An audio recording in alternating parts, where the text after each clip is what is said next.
Welcome to JCTV, Quilting Inside and Out, where you get the scoop on the world of quilting. Sponsored by Rooster Creek of Holt Summit, Missouri. Today is July 11th, 2018, and we're coming to you from the capital city of Jefferson City, Missouri. I'm your host, Rick Jey, and I have a great show planned for you today. It's filled with two incredibly talented guests in the world of quilting who have some great information, techniques, and experiences to share with you, and actually a demonstration coming up this first segment. In the first half hour, I have the pleasure of visiting with Miss Lesa Spegal of Frankfort, Missouri. Lesa will share her world of quilting, plus demonstrate Susie's magic binding technique. In the second half hour, I look forward to honoring Miss Linda Muehring of New London, Missouri. Linda will share with you her talent in making of portraits and fabric. You'll be amazed at this portraits and fabric presentation. And actually she'll demonstrate on, or talk about how she formulates a project from the beginning to the end. That's in the second 30 minutes. But first, please join me in welcoming Miss Lesa Spegal of Frankfort, Missouri, here on Quilting Inside and Out. Thank you. Well, Lesa, if I may call you by your first name, It was great to meet you at a quilt show recently in Hannibal, Missouri. Yes. And what a crew, what's fun. So that's, if you missed out on the Hannibal quilt show, you missed out on a lot of fun. But back to Lesa. I'd like to ask you to tell us a little bit about you and those highlights of your life that best describe Lesa Spegal. Okay. Well, I live outside of Frankfort on a century farm. Yeah, it's been in our family for over 100 years. Super. I'm married to my husband, Steve. We've been married for 37 years. 37. I have two grown daughters who have blessed me with 4 beautiful grandchildren and another one on the way. Oh, wow. Yeah. Congratulations on all and on one on the way. Yes, thank you. I met those, I believe, at the quilt show, a couple of them. You probably met my husband. Yes, great. Great. And your background in education? Okay. I was a medical assistant, I'm a registered medical assistant. And when my mother passed away in 2005, being the only daughter, I inherited her quilting machine, which was what I call a dinosaur of quilting machines. It was one that she bought at the state fair many, many moons ago. Oh my. And so I started practicing on that. That led me into the shows at Paducah, to the AQS shows, and her machine had 2 speeds, fast and slow. And fast and slow. And so you had to learn to navigate between the two. No stitch regulation, nothing. Oh, I see. And so I went down there thinking that I really needed to upgrade if I was going to do this, and I loved it. So I went to Paducah, tried out all the machines, ended up coming home with a Gamel Vision. Oh my, yes, that's Gamel. Which I absolutely love, and so began my career as a long armor. And eventually I got so busy that I had to stop my job as a medical assistant and just began quilting all the time. And your quilts are before some of the techniques, not techniques, but some of your quilts. Beautiful work. I saw them at the quilt show, and I just had to invite both ladies from that area. So we'll be looking more into those and give you a good shot here, camera-wise, of those.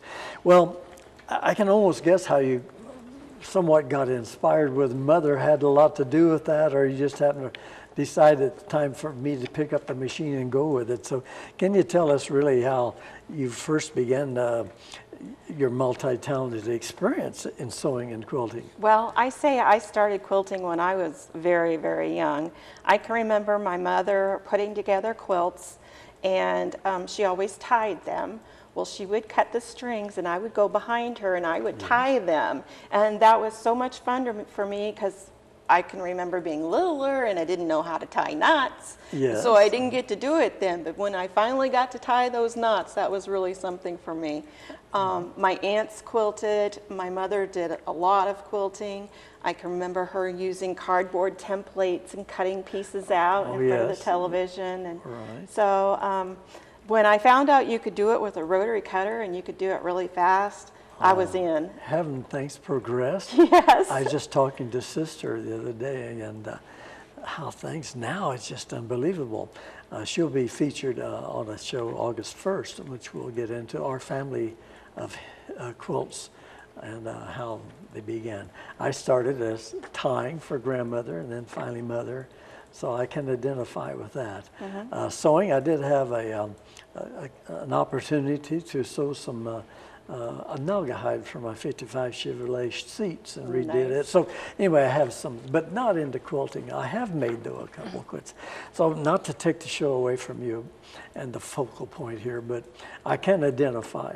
And that's what we try to do here on the show. Everyone, our guests, everyone has something they seem like they can identify with. So I guess that was my say thanks for sharing with me and giving me a chance to say. And quilting is an art. If you're interested in art at all, it is definitely an art form. Exactly. Well, may I ask what inspires you to continue and motivates you to continue?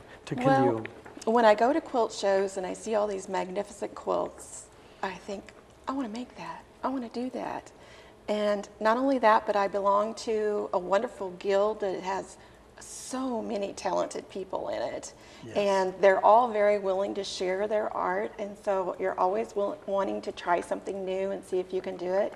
And then I belong to a group of long armers from St. Louis called Show Me Long Arms. Oh, super. And we go there and we share our projects, our questions, and we get new ideas and answers from each other. And you see somebody else that's doing something super, and you want to do that too. And then we have named, well-known name people come in and teach classes for us, and so we get a lot of coverage. Well, that's great. The St. Louis group sounds like a very complimentary way of becoming inspired, and I want to thank you for mentioning them. And I hope they'll be tuning in and watching your segment. Well, do you have any words of inspiration for a beginner or one who's just maybe currently in a lull, needs a boost? What would you say? Right. Well, I teach some beginning quilting classes, and for the beginner, you want to start out simple and small. I see. And something that you can get completed quickly, because then you see the completed project and you think, wow, I did this all by myself. Recently, my sister-in-law from Minnesota started quilting. I took her to a retreat with me. We did a jelly roll quilt. It was actually a jelly roll race, which is 2.5-inch wide strips. And we made a quilt. We had it finished in an afternoon, and she couldn't believe the progress that she'd made. 3 months later, she comes back to see me. She brings me 3 quilts to quilt for her. She's just taken it by the ball and just run with it. You are an inspiration it was to her, and it sounds like it could be to some of our viewers. So I hope so. Yes, don't be afraid to jump in and try. And, right. And I'm sure that Lesa will give you some information, further information on how to reach her if you have any questions within her guild or what have you. Well, do you have a favorite quilt or a quilt style or pattern you love to work with? And do you have a favorite quilt that you'd like to share with us and share with our viewers why it is your favorite? I know you brought some photos that we'll edit into our conversation here in the final. Right. I have several quilts that are my favorites. All my quilts are my favorites when I get done with them. I have to kind of love on them for a while before I can even actually give them away, unless it's something that I need right now. But one of my favorites is a modern quilt. It's called Bloom. It was the first modern quilt I ever did. It is mostly a white background. There's very minimal piecing, just piecing the background, and then it has flowers appliqued on it. I see. The rest of it is what they call negative space, where you can quilt and put any design in there that you want to with your quilting. Oh, I see. And so that was one of my favorite modern quilts. I also did a quilt in memory of my mother, who is the one who, of course, inspired me to quilt. It's called Mom's Quilt. Super. It's a red and white. On my first trip to Paducah, I bought red work patches that you hand embroidery over and put those together with red and white fabrics. It's a gorgeous quilt, still one of my favorites. I'll probably never get rid of it. Right. And then I have done some work on some vintage table runners. Yes. Was actually able to go to Goodwill, buy some silky satiny table runners that had gold trim on them. And I put a satin brocade on the back and went crazy with feathers on it. I love quilting feathers. Oh. And it just turned out beautifully. It sounds beautiful, yes. And my most recent favorite one is one that's called Downton Garden.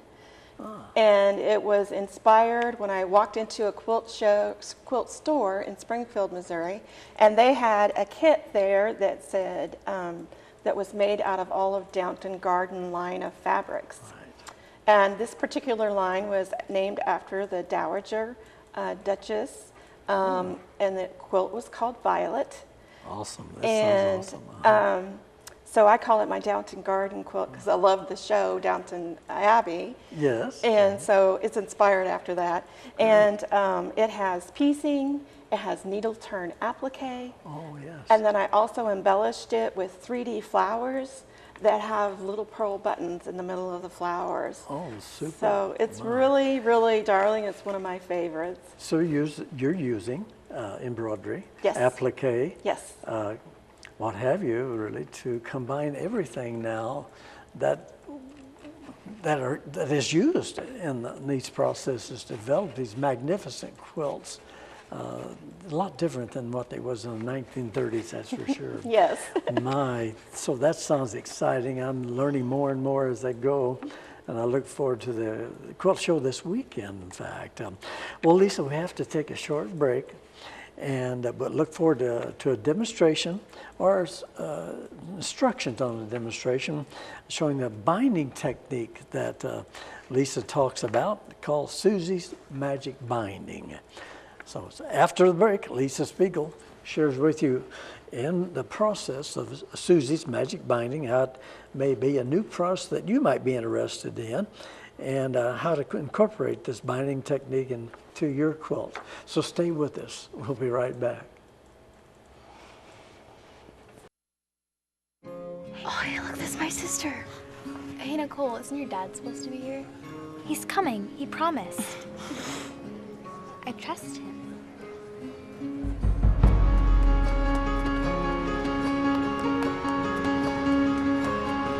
Showtime, guys. 1 minute.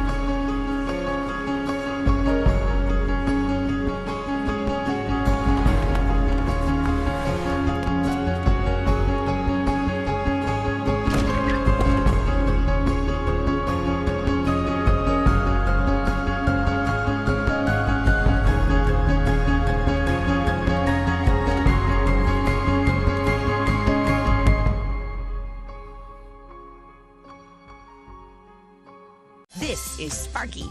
Sparky loves the Children's Trust Fund because Sparky loves kids. And he wants you to help CTF by donating a portion of your tax fund. Look for the handprints on your tax form to donate. Sorry, Sparky. They're handprints, not paw prints. Welcome back, everyone, to Quilting Inside and Out. That's where you get the scoop on the world of quilting. I'm your host, Rick Jey. So I want to ask you to please join me once again for a continued discussion with Miss Lesa Spegal of Frankfort, Missouri. Lesa, before the break, I spoke of you finding a new technique in your making of a quilt, and you wish to share that with our viewers, I understand. Sure. So would you give our viewers an introduction to the technique that you'll be demonstrating? Sure. My technique is called Susie's Magic Binding. I learned it a couple of years ago, and if I need something done quick or I want to add a little bit of pizzazz to it, I'll lean on this binding technique, and it'll save hours. Oh, excellent. Yes. So Quilt more, save time, quilt more. quilt more. Go on to the next project. Well, we look forward to the presentation, so I'll go ahead and turn it over to you at this time. Okay, so these are a few projects that I have done with the magic binding. It looks like you have put piping around the binding edge of your quilt, when actually it's just a flange. And it really adds a good contrast if you use two contrasting colors, or you can do a monochromatic where you just pick up a couple of colors that are in the quilt and closer colored together. So today I'm working on a table runner, and I'm going to show you that I started out with two colors, and you'll need two colors too. You can do coordinating, or you can do something that's really going to give you a good contrast. So for today, for the TV show, we're using two very high contrast, black and white. So the first strip you're going to cut is the piece that will be your flange. And this piece you will cut to 1 3/4 inch wide strips. Now you're going to have to cut enough to go completely around your project, plus allow for about 10 to 12 inches more for mitering your corners and binding at the end. So you'll join your strips together with a diagonal seam, trim that and press it open just like you would on any other binding. Again, long enough to go completely around your quilt. That's your flange piece. Your main piece, which is going to show the most, is going to show on the back and on the front, is going to be cut at 1 1/2 inch wide strips. So remember, 1 3/4 for your flange, 1 1/2 for your main color. So again, long enough to go around, piece together, and then you're going to take those strips and you're going to join these two together, right sides together. It's hard to tell. This is the right side on the white because it's a tone on tone. And you're going to stitch down one long side all the way down, joining it all the way together. And so for time's sake, I have one right here. When you get done, it's going to look like this. So you see that one is not as wide as the other. It's about 1/4 inch shorter. So when you get that part finished, you want to press towards your main color. Remember, black was my main color. So I always like that up above me, and I press that away from me. I like to take the iron and get the nose right down in there, making sure that I'm getting that completely pushed out. Make sure it's straight, and you're going to do that until you get all the way to the end of your binding strip. Making sure you put that nose in there and get that all that fabric out. Once that's finished, we're going to take and turn it with the wrong sides together so that our right sides are out, and you can see our flange already starting to build. So then we're going to take the iron and we're going to press it again. Make sure the raw edges are matched, and you're going to press it just so that you get a good crease for your flange all the way down. Then, just like any binding, you're going to start applying it to your quilt. Now, traditionally on binding, you apply it to the front of your quilt and you turn it around and hand stitch it to the back. Yes. That's not the way in this one. We're going to apply it to the back of the quilt and then turn it around to the front. So we'll be working from the back. So you'll start applying your binding. You always want to leave a few inches at the end so you can join it when you come around from the other side, and go all the way around your quilt, mitering at the corners, just like you would with regular binding, and then come back here to the end. Now when you get to the end, I have a special little trick here to help me join my ends together. You'll cut off a piece of your binding and open it up. And you know that this is the width, no matter what size binding you're using, this is the width that you need to cut the two to overlap, the two pieces to overlap. So I have the bottom piece here. I'm going to put this right up butted next to that and come down here to the top piece, make a mark, snip that, and that will be the exact amount I need to join my two pieces together. Then, like in traditional binding, you'll open them up, cross them over, draw a diagonal line from this corner to this corner, stitch on the line, check it before you cut it, and then if it matches correctly and your white and your black match correctly, then you're okay to trim it and fold it over, finish stitching the edges down. Then we're ready to come over to the front and start stitching our binding down. Again, this is really super fast because you're doing it all by machine. So you want to stitch right in the ditch where the two colors come together to hide your stitching. I like to use invisible thread on the back so that if by chance I get off a little bit, nobody's going to really see it because it's invisible. And then you want to have your binding come over just to where that stitching covers your original seam. So again, you'll stitch down to the flange, come around to the corners, miter them like you did when you were putting it on, making sure your corners match, your colors match at the corners, and do that completely down the edge of your quilt. Flip it, turn it, and do the same thing on the other corner. Miter your corners and stitch it down. Make sure your colors match and then stitch it down. Super. It's beautiful when it's completely finished. As you can see, the black and white goes really good on this little table runner. On this quilt, I use the yellow and blue for an added contrast since this is more of an art quilt. It's not something you're going to be using to keep warm with.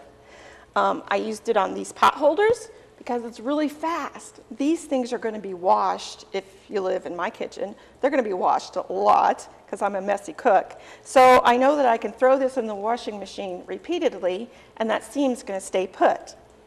And then also on this quilt, I did it for a little bit of added flair also. I used the monochromatic colors and thread there I have to take off to help give it some more color. Well, and it's much more becoming than your conventional binding. So yes, and it looks like you worked really hard when you didn't. Super. Yes, because it looks like an actual piping that's not a piping.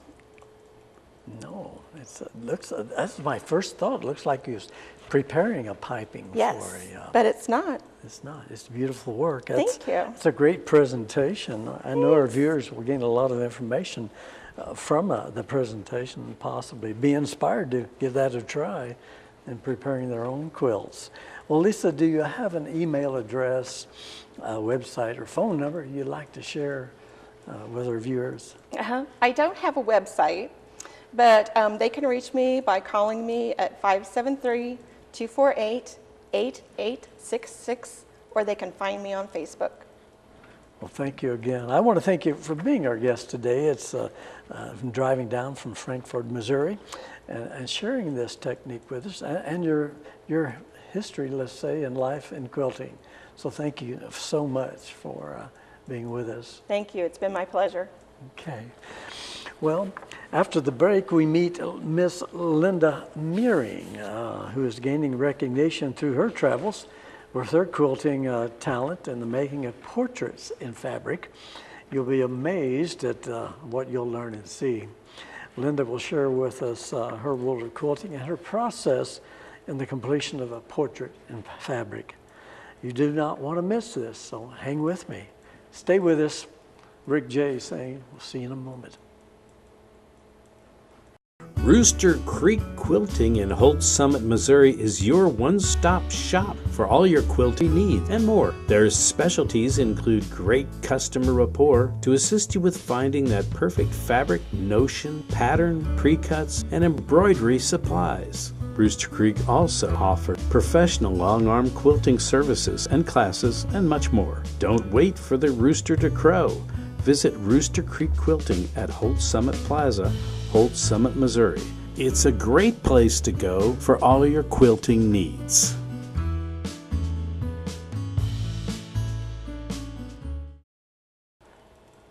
Welcome back to Quilting Inside and Out. This is our July 11th, 2018 show, and we're going to visit with our second guest for 30 minutes.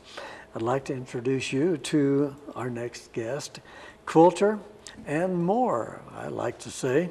This is Miss Linda Muehring of New London, Missouri. Welcome to Quilting Inside and Out, Miss Muehring. Thank you. Thanks for having me. Yes, it's going to be a pleasure and honor to have you here with us. We are at Quilting Inside and Out. Feel very fortunate to have you here with us and have you share with our viewers in more detail your experience with portraits and fabric. First of all, though, I always like to ask you a couple personal questions so the viewers can sort of get to know you, as we say out in South in the hills of Missouri. If I may call you by your first name, Linda. Yes. Okay.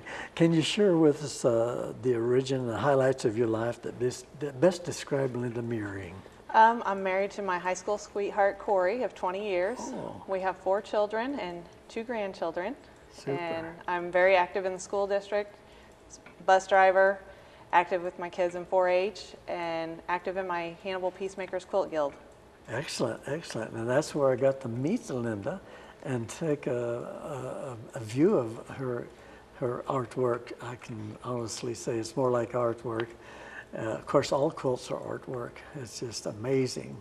The overall concept of art comes into play in these quilts and all types of the quilting, in fact. Well, can you share with us when or how you first was inspired to become a quilt artist, I would say, and what inspires you to continue on in this interest? The first time, I guess, quilting, a friend of mine said, "Hey, have you ever made a quilt?" And I said, "No, but I'll get a book and I'll learn how." So I got a book and I cut out, I don't know how many little squares, did a 9 patch, hand stitched it, hand cut it out with scissors with a little piece of cardboard because I didn't know about rotary cutters, I didn't know about any of that. I hand stitched it all together. It's not done yet. That's one of my projects that I want to finish this year. It's a queen size quilt and I'm eventually going to get back to that. But I started making all these other quilts and they were just big, and I made everybody a quilt, and I'm like, you know, I don't need all these big quilts. I'm going to do art quilts, fun quilts that are smaller, I can get done. I can have a whole lot more of them instead of all these big ones. Yes. And so I kind of just started, our guild had a challenge, and we were going to do any landscape quilt. So I had a picture that I called my peaceful place. It was of mountains with a valley and a lake. So I worked for months trying to get that, and I finally finished that quilt. It has 2 birch trees in it. It's beautiful. It's one of my favorite quilts. It's one that I will probably never sell because it was the first one I ever did. And that surprised you. I That talk about surprised this me. art that we do occasionally that just jumps out of us. And how did I do that? Yes. And so you was inspired with that. Now, you spoke of a quilt guild. What's the name of your quilt guild and location? Hannibal Peacemakers Quilt Guild in Hannibal, Missouri. And we meet the first Tuesday of every month. And our guild has 2 challenges a year. This year we just got done with a fishy challenge that I entered, and I actually started with all white fabric, and I used different waxed pastels, different things, different colors, and I made a rainbow trout. So I colored the whole thing, and I didn't go with your normal square quilt. My quilt is the shape of a fish. Oh, super. And so I have that one I did, and then our next challenge is in December, and it's 2x2, and we have to have 22 inches on 2 sides and other things of 2 in the quilt. And I'm not sure. I have an idea, but I'm not sure. Well, that's a long way from your beginning of a 9 patch. Yes. And everyone knows that 3x3x3, what have you. But well, yes, you come a long way in her.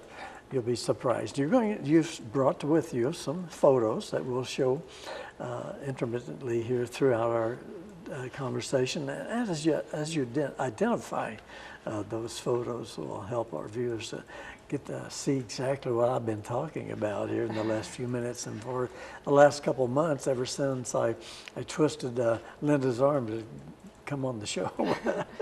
So it's such a pleasure that we could share your talents. So that's where we're at on your photos and stuff.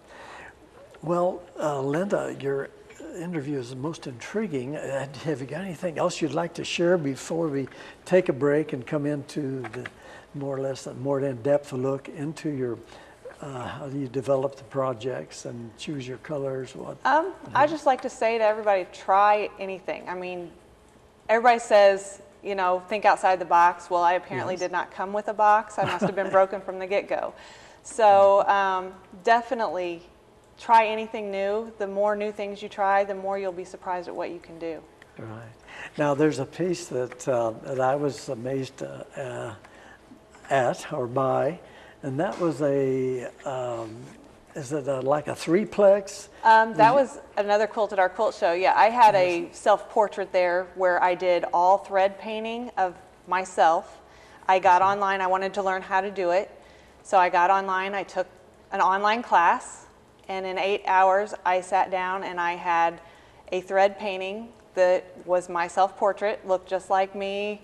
Right. Only thing I could change my hair color. I could do as many highlights or color or anything I wanted in there, and it was very interesting to learn and try something new. Now, I was also I admired one that at a certain angle you saw a child, at another angle you saw an adult mother, and another angle. Yeah, that was like a one of our blind- Quilt Guild members, Jackie Williams, did that. Oh, Jackie Williams.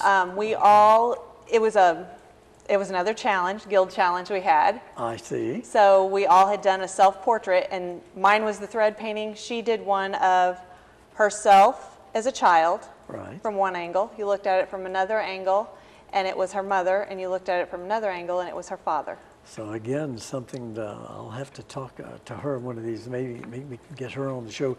But your landscape was outstanding, and it just really, because I love to do landscapes with the brush and oils. Yes. And again, just so awesome just to see how you capture everything with thread. And this fish, it sounds like it's going to be interesting. That's something I'll have to look for, but I may have to get on your website, what have you. Well, we must take a break, and then we'll come back and look at a more in-depth look on how she puts these projects together and her choices of colors and what have you, maybe even the type of thread that one might use. So stay with us. We'll be right back. And you please stay with us. We'll be right back and join Miss Linda Muehring.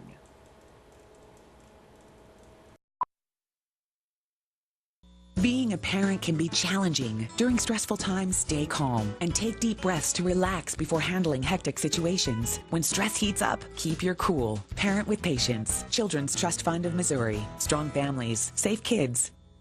Rooster Creek Quilting in Holt Summit, Missouri is your one-stop shop for all your quilting needs and more. Their specialties include great customer rapport to assist you with finding that perfect fabric, notion, pattern, pre-cuts, and embroidery supplies. Rooster Creek also offers professional long-arm quilting services and classes and much more. Don't wait for the rooster to crow. Visit Rooster Creek Quilting at Holt Summit Plaza, Holt Summit, Missouri. It's a great place to go for all your quilting needs.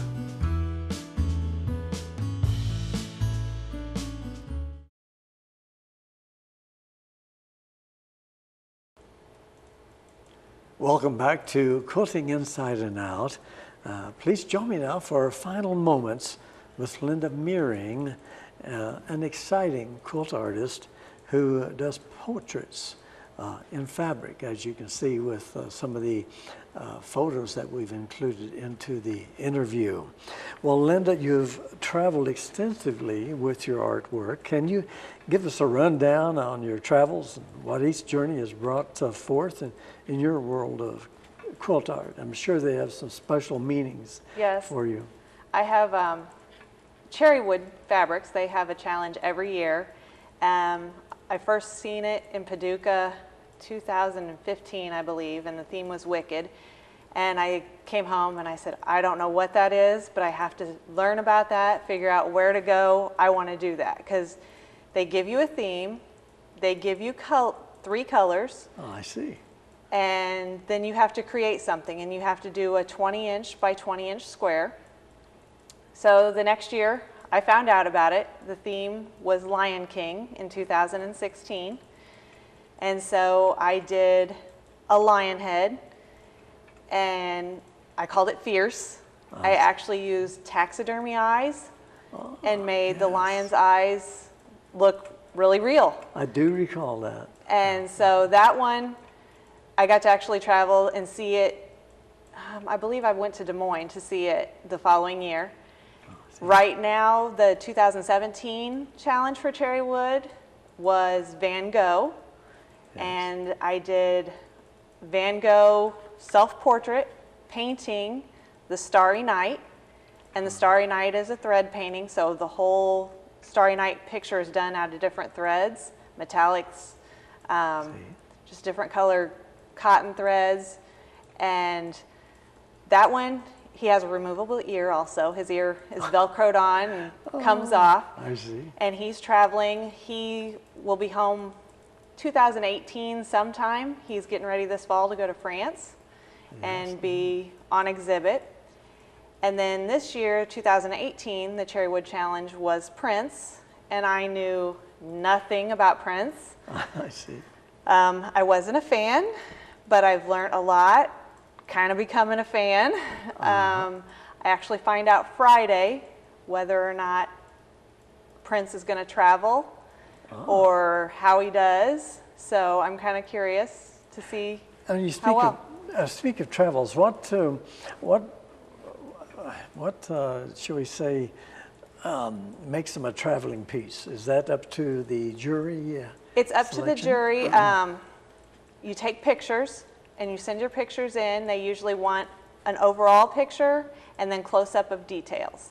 I see. And so the Lion King, I really think the eyes were what won it for me on that as far as getting entered. And then with Van Gogh, there was 465 entries in Van Gogh Challenge. And so they actually did 2 exhibits this year. There was the French exhibit, which were the main ones chosen, and then there's a Dutch exhibit that basically they were chosen. They weren't their first choice, but they got to travel too. And that way, super. while the French exhibit is over in France, there's something still in the United States to travel here to all the awesome. shows, because That's it goes to the AQS shows. Excellent. That sounds exciting. Again, your artwork is really awesome. Well, how do you arrive at a project idea, a theme? It sounds like they're somewhat guided by these challenges that are put forth. They are, I guess that's what I like. I like challenges, so I look on the internet for different challenges. I'll go see what challenges are available. Like I say, my Quilt Guild has 2 challenges a year, and I do every challenge that's out there that our guild does. There's a Hoffman challenge. They have, you use a certain fabric, and you have to have certain size requirements. So I've done that one. I had one travel in 2016. And I just had one that was accepted to go travel this year. So Yes. I'm waiting on where, because when they come home with a ribbon and a paper saying where all they have traveled. Oh, And my. so then you have that to frame with your quilt. Oh, that is exciting, I So. guess. Well, what type of fabric? You mentioned types of fabric. They dictate that, but do you have a fabric you really like to work with, or do you like your monochromatic threads?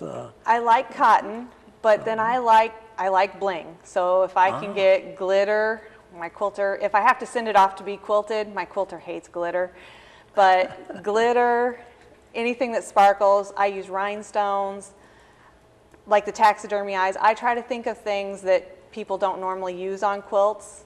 I had a guild challenge where we had the muddy Mississippi, and we had a certain color for the river, and then you had to pick which season you wanted, which it's beautiful along the Mississippi in the fall, so I did fall leaves, fall colors, and I added a picture of my grandparents to that quilt because I always took my grandparents on a drive down the Mississippi every fall. I see.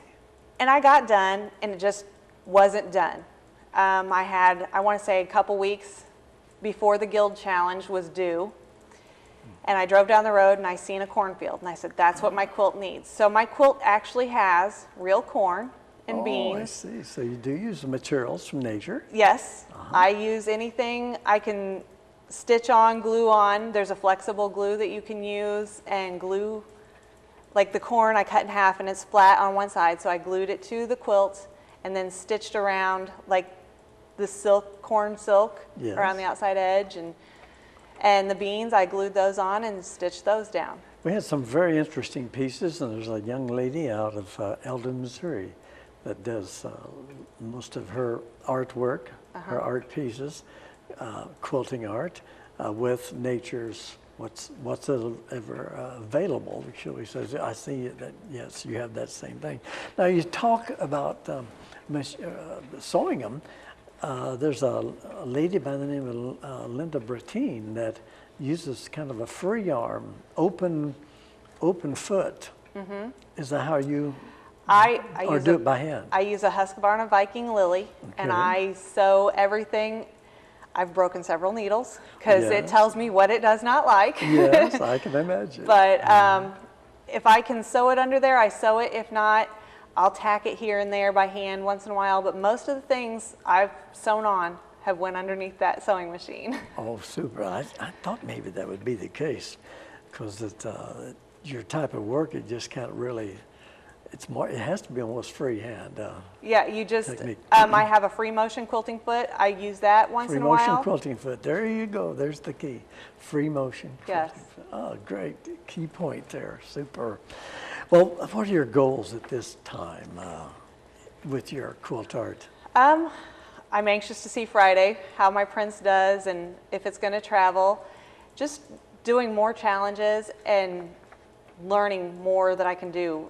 Not putting a limit on, oh, I can only use fabric. I love just trying anything and everything with different, any fiber out there or anything out of nature that I can use. Excellent. I'll be looking for more.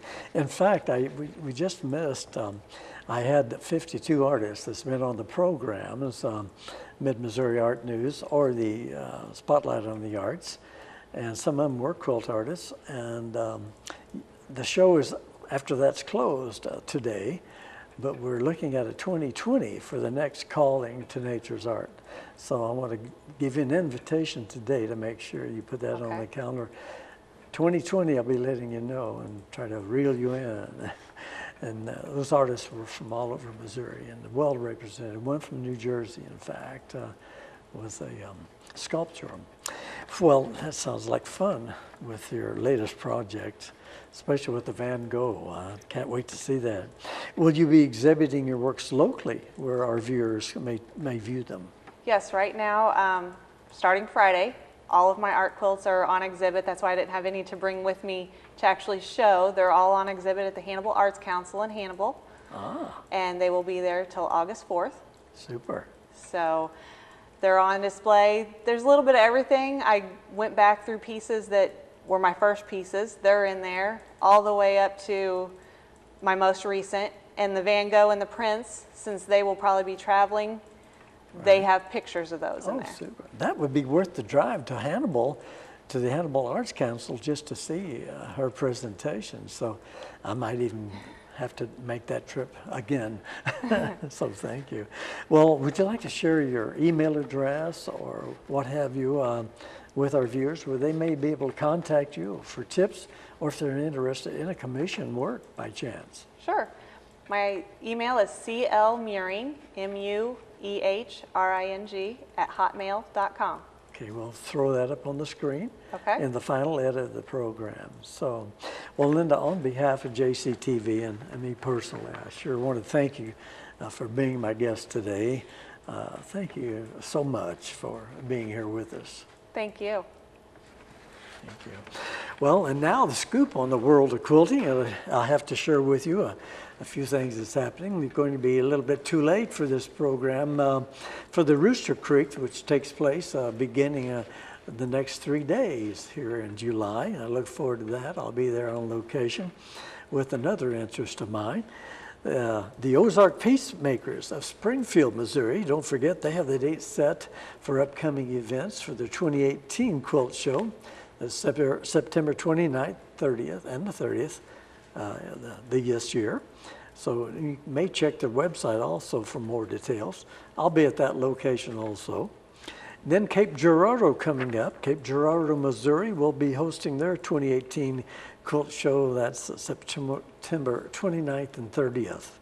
And the Ozark Hills Quilting Guild Quilt Show, October 13th, 2018. And Camden to Missouri. So look for those, put them on their calendar. Please contact me, Rick Jey, at 573-645-4507 or Rooster Creek Company at 573-649-4789 and give us your scoop of what's coming up within your quilt guild so we can promote it here on Spotlight on the Arts and really what's going on in that world of quilting. We are dedicated in the effort to get the scoop out to you viewers and those that are interested in staying with us, viewing our show, Quilting Inside and Out. Thank you, JCTV producer GLORIA ENLOE and the JCTV staff and crew. And thank you, our viewers, for joining us here on JCTV. Look for more Quilting Inside and Out, where you get the scoop on quilting. It's all right here on JCTV. And don't forget YouTube. I'm Rick Jey saying, see you next time.